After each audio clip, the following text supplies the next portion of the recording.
Most people believe getting rich is about intelligence, about knowing more than everyone else, about making sharper, faster, and better financial decisions. And on the surface, that makes sense. But here's the uncomfortable truth. Financial success is not about intelligence, it's about behavior. Some of the smartest people in the world, engineers, doctors, analysts, quietly struggle with money their entire lives, while others with no financial education whatsoever build lasting wealth simply by thinking differently.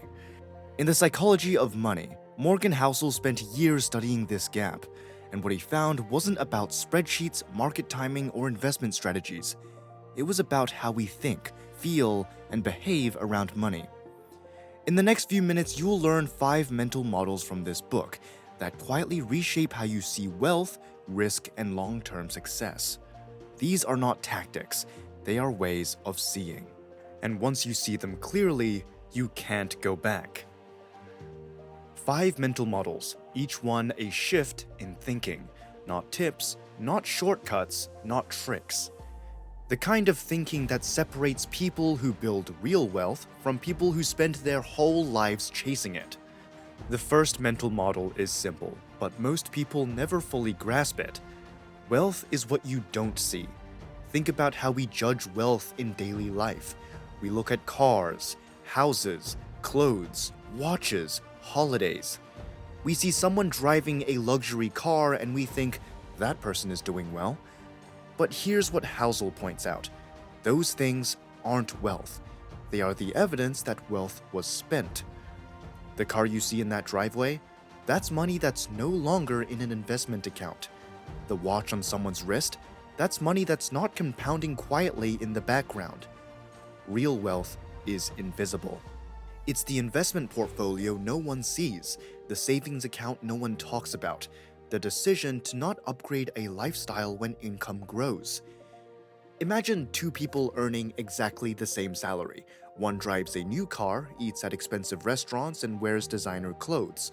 The other drives a 10-year-old car, cooks at home, and invests the difference every single month. From the outside, the first person looks far wealthier, but 10 years later, who actually has more freedom? We live in a world that makes spending visible and saving invisible. Social media shows the vacation, not the debt that paid for it. And that distorts everything. Real wealth is not about what you show, it's about what you quietly build. The second mental model challenges something most of us believe deeply. We think being smart with money means knowing more, but Housel argues the opposite. Behavior beats intelligence. Here's an example that makes this concrete. During the 2008 financial crisis, some of the most brilliant minds on Wall Street, people with PhDs, decades of experience, access to real-time data, panicked. They sold at the bottom, they chased short-term safety, and they locked in enormous losses. At the same time, ordinary investors who simply stayed the course, who did nothing, came out ahead. Not because they were smarter, but because they behaved better. Most financial failures don't happen because someone lacked knowledge. They happen because of emotional decisions. Selling when markets drop, buying when someone else is buying, overestimating your own tolerance for risk. A person with average knowledge and extraordinary discipline will outperform a genius with poor emotional control almost every time. Because the biggest enemy of your financial success is not the market. It's the voice in your head that tells you to do something right now when the world feels uncertain. Financial success is not a genius game. It's a patience game, a consistency game, a behavior game. The third mental model is the one that takes the longest to truly feel. Compounding is invisible until suddenly it isn't. We all know the concept. Earn returns on your returns. Grow over time. Let it run. But knowing it and living it are completely different things. Because in the beginning, compounding feels like nothing. You save for a year and the account barely moves. You invest for 5 years and the gains seem modest. You watch others chasing quick wins, and it's hard not to wonder if you're doing it wrong. Most people quit here. But consider Warren Buffett. He began investing at age 11. He was already considered successful in his 40s, but here's the number that changes everything. Approximately 95% of his net worth was accumulated after his 60th birthday. Not because he suddenly discovered a new strategy, not because he got smarter, but because he stayed consistent long enough for time to do what time always does. The math behind compounding is relentless. It doesn't care about your mood. It doesn't reward the most brilliant. It rewards the most patient. The problem is that we're wired for immediate feedback. We want to see results now. We want visible proof that our effort is working. And compounding gives us almost nothing for a very long time, until it gives us everything. The long game feels boring until it works.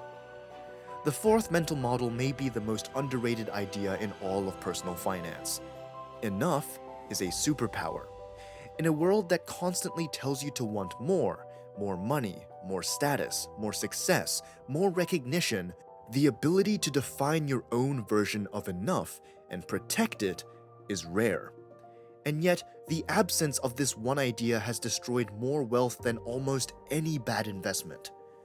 Housel tells the story of people who had everything, hundreds of millions of dollars, security beyond what most people can imagine, and they lost it all. Not because of bad luck, not because of market conditions, but because they could not stop. They kept chasing more. Bigger bets, more leverage, higher returns. There is no finish line when status is the goal. Every achievement just reveals the next level, and the risk keeps growing until one mistake wipes everything out. But when you define enough, clearly, honestly, something shifts. You stop playing games that have no ceiling. You protect what you've built. You make decisions from a place of security instead of scarcity. Enough is not a limitation. It's the foundation of everything that lasts. The fifth mental model reframes the entire purpose of building wealth. Freedom is the real dividend. Most people measure financial success in numbers: how much they earn, how much they own, how big the portfolio is. But Housel makes an argument that cuts deeper than any of that. The highest form of wealth is not a number. It's the ability to control your own time. Think about what that actually means. Waking up in the morning and deciding how you spend the day. Saying no to work that drains you. Saying yes to the things that matter. Being present for the moments that don't come back. Money, at its best, buys you that. Not a bigger house, not a better car, not a more impressive lifestyle. It buys you time and the freedom to choose what you do with it. A modest level of wealth that gives you genuine independence often produces more lasting happiness than a high income that keeps you trapped. Because at the end of it all, no one looks back and wishes they had worked more hours. They wish they had more control over the hours they had. Wealth is not about what you own. It's about what you are free to do. If there is one thread that runs through all 5 of these mental models, it is this. Wealth is not built by being the most intelligent person in the room.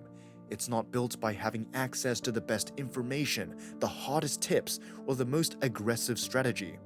It is built by thinking differently about what money is and what it is for. Patience over ego, restraint over display, behavior over brilliance, enough over more, freedom over status.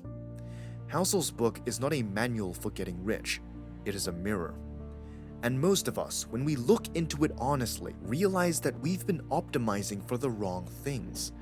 The shift is not something you can find in a market, or in a strategy, or in a better investment. The shift is in how you think. And that, unlike a stock price, is something entirely within your control. If this kind of thinking is useful to you, the ideas behind wealth, not just the tactics, this channel is built for exactly that. Every video takes one great business or finance book and pulls out the mental models that actually change how you think. Subscribe if that is what you're looking for.